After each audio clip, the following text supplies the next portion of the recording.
Tere, seekordses osas teeme juttu Gralusso Polo ujukitest, mis on oma ehituselt väga unikaalsed ja mis võimaldavad kiires voolus püüda. Tehase tootevalikus on 3 grammist kuni 20 grammile need täielikult saadaval. Praeguses oludes jõgedel ma valisin oma püügi ujukiks 10 grammise testiga ujuki. Praegu oleme me Pärnu jõe peal ja üritame vimba püüda siin. Ridvana selliste ujukite püügiks sobiks Bolognese ridvad. Minul on kasutusel nüüd Team Salmo Bolognese 7 meetrit pikk. Et väga universaalne ja hea ritv selliste ujukitega püügiks.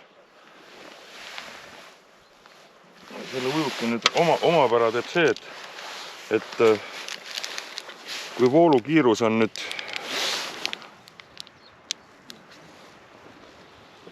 kuidas seda seletada, et voolukiirusest 50% aeglasemalt ujub see ujuk ise. Et sellel pakendil on ka tootja info selle kohta olemas. Ja samas ujukil on kaasas kahtepidi otsad, mida vastavalt voolu suunale peab nüüd muutma. Et kui jõgi nüüd voolab minul vasakult paremale, siis tuleks see ujuk rakendada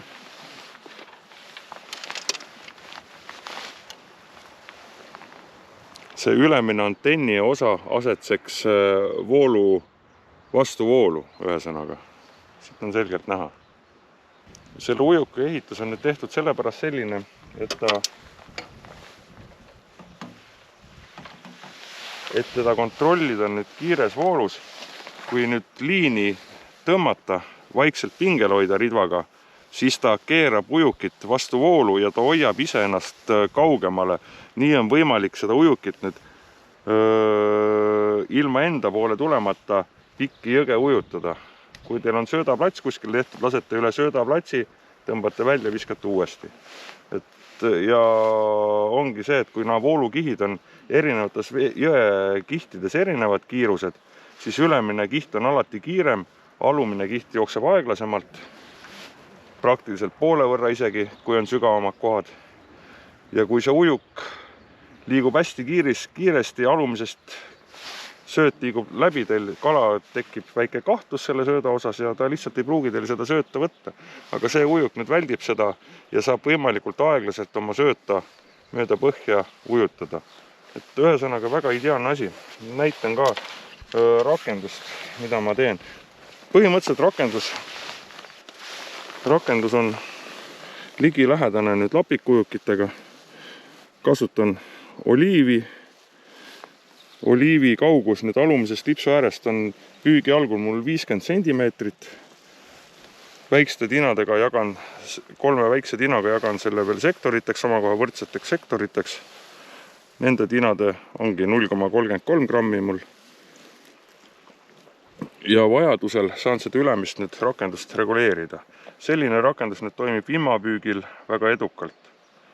Ainuk asi, mis selle ujukiga nüüd võib-olla ei sobiks püüda, on Emajõel latikas, kuna latikas võib-olla eelistab ka seisvat sööta väga hästi, siis ta ujub liiga kiiresti see sööt läbi ja latikas ei pruugi võtta. Vimma särjepüügiks on selline variant ideaalne. Ma näitan nüüd lähemalt ära ka. Paneme konksu otsa ka midagi.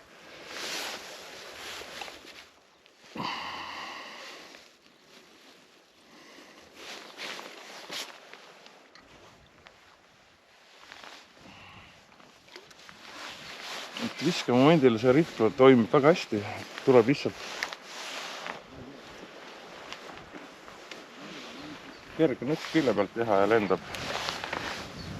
Nii, järgmine etapp, et liini peab kogu aeg pingel hoidma ja kontrollima seda ujukit, et ta keeraks nüüd ennast voolus õieti ja hakkaks hoidma keskele ja ujuks nüüd kaasa. Kuna mul praegu seal sööta midagi ei ole, siis lihtsalt asemada saab püügit läbi näidata. Et tõepoolest ujub ta, kui nüüd vaadata voolu niisuguseid mulje asju, siis ta ujubki poole aeglasemalt voolu kiirusest. Kui saavutanud on siin tagumisse punkti, siis on õige aeg uuesti välja kerida ja uuesti visata ja nii lasta kogu aeg, kui te nüüd söödapallid olete omal sinna püügiplatsi visanud, et lihtsalt ujutada sealt korduva loopmisega pidevalt üle. Selle võimalusega on väga edukas püüda särge, säinast, turba, pimba.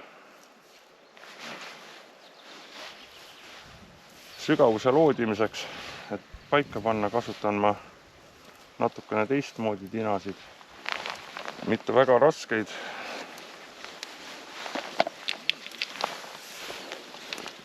See on nüüd 10-grammine tina, 10-grammine ujuk, 10-grammine loodimistina, suht okei. Aga noh, see eeldab seda, et pidevalt kordusviskad, et te saavutate selle õige sügavuse, et see alumine tina võib-olla lohiseks kergelt võib-olla põhja, kui te püüate vimba. Särjepüügil üldiselt võiks see tina ikkagi põhjas kõrgemale jääda, vastavalt vajadusel reguleerite, muudate kõrgusi.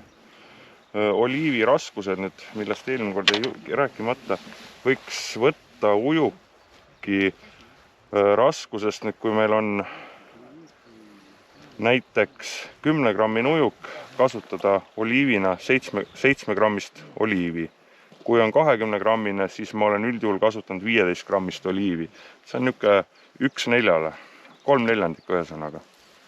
Et võtta oliiv, ülejäänud raskus, stopperdamisraskus panna siia ja minul on siin näiteks 0,33-st 1 gramm jääb siia ja ülejäänud 2 grammi jääb sisuliselt stopperdamiseks.